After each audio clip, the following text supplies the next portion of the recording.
pwede ka na magpakita kay Kuya Bio ngayon. Good mood. Dali. Oo. Habang nandun si Wayway sa kwarto. Kunyari, anak niya siya, tapos baby niya siya, gano'n. Yan. Sige. Ano lang? Pasok.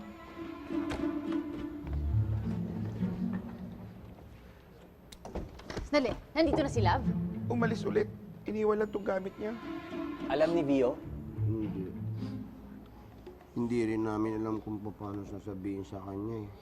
Eh, libang na libang rin po kasi si Kuya Bio kay Wayway, kaya hindi talaga namin alam paano babasagin. Iwan niyo muna si Bio tsaka si Wayway. Tara, hanapin natin si Love. Tama, Darl. Let's go. Lika na. Tara. Sandali. Saan natin hahanapin?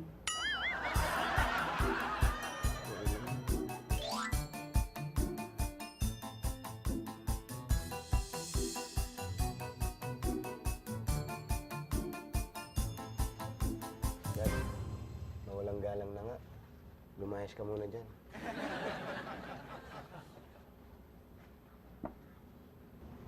Atilab. Atilab. Ano? Ikaw, anong ginagawa mo dito? Ba't nandito ka? Eh, kasi hindi mo na ako makapagpakita kay baby.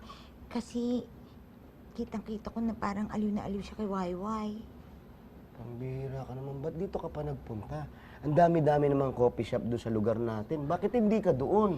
Eh kasi 'di ba, alam ko na mahilig din sa coffee shop si baby. Baka makita niya ako doon. Dito ka nagpupunta. Mukhang kawawa ka dito. Hayaan mo na. Nakakatulog ka na rito. Oh. Ito naman Sino eh. yung maingay na yan?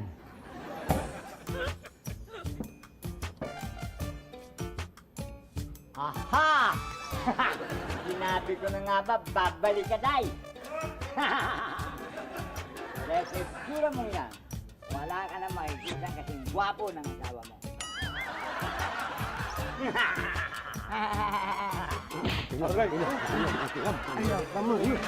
Insulto mo ako? Dito tayo mag-usap. Dali.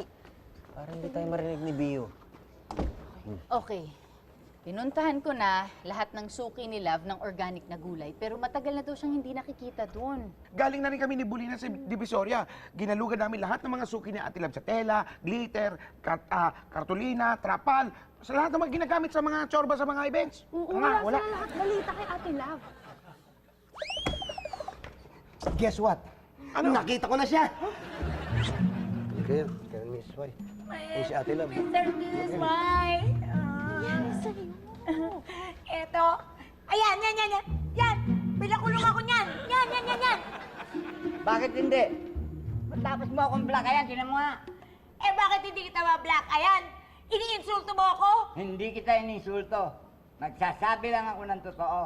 Na wala nang gugusto sa'yo na kagaya ng asawa mo. O, tignan mo, sasapakin ko to. Ilabas niyo ako rito! Love, tama na ngayon. Huwag mo makipag-away. Ito eh!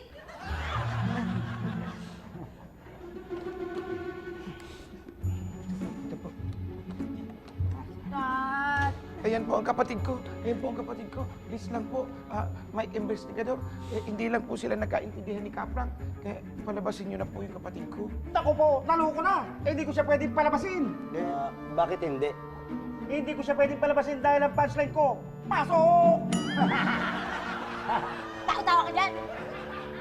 Aba, Senyor Wayway, ang bilis mo naman. Patagay pa lang ako, oh. Di bale, habulin kita.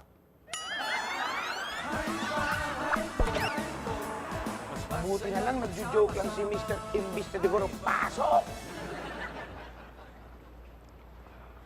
Love, baka naman pwede mo nang sabihin sa amin kung bakit ka nawala.